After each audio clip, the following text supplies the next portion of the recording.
નોંધી લેજો તારીખ 15 માર્ચ 2026, જે તમારા ખિસ્સા માટે ખૂબ જ મહત્વની છે. જો તમે ઇન્કમ ટેક્સ ભરો છો અને દંડથી બચવા માંગો છો તો આ માહિતી ધ્યાનથી સાંભળજો. ફાઇનાન્શિયલ યર 2025-26 માટે એડવાન્સ ટેક્સની ચોથી અને છેલ્લી ઇન્સ્ટોલમેન્ટ જમા કરવાની અંતિમ તારીખ 15 માર્ચ 2026 છે.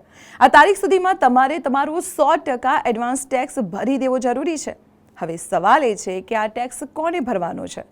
જો TDS કે TCS કાપ્યા પછી પણ તમારી આખા વર્ષની ટેક્સની જવાબદારી 10,000 રૂપિયાથી વધારે થતી હોય તો તમારે એડવાન્સ ટેક્સ ભરવો ફરજિયાત છે. ખાસ કરીને ફ્રીલાન્સર, બિઝનેસમેન, શેરબજાર કે મ્યુચ્યુઅલ ફંડમાંથી કમાણી કરતા લોકો કે પછી ભાડાની આવક ધરાવતા લોકોએ આ ટેક્સ ભરવો જ પડે.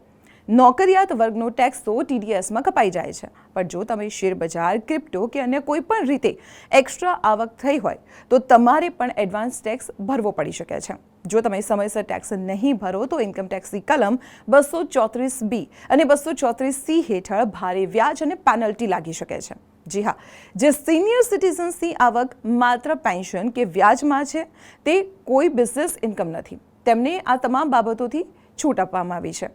તો આજે જ તમારા CAને પૂછો અથવા તો જાતે જ ચેક કરો અને તમારો એડવાન્સ ટેક્સ ભરી દો. આ વિડીયો તમારા મિત્રો અને ફેમિલી ગ્રુપમાં અત્યારે જ શેર કરી દો, જેથી તેઓ પણ પેનલ્ટીથી બચી શકે. અને આવી જ સાચી અને સચોટ માહિતી માટે જોતા રહો સંદેશ ડિજિટલ.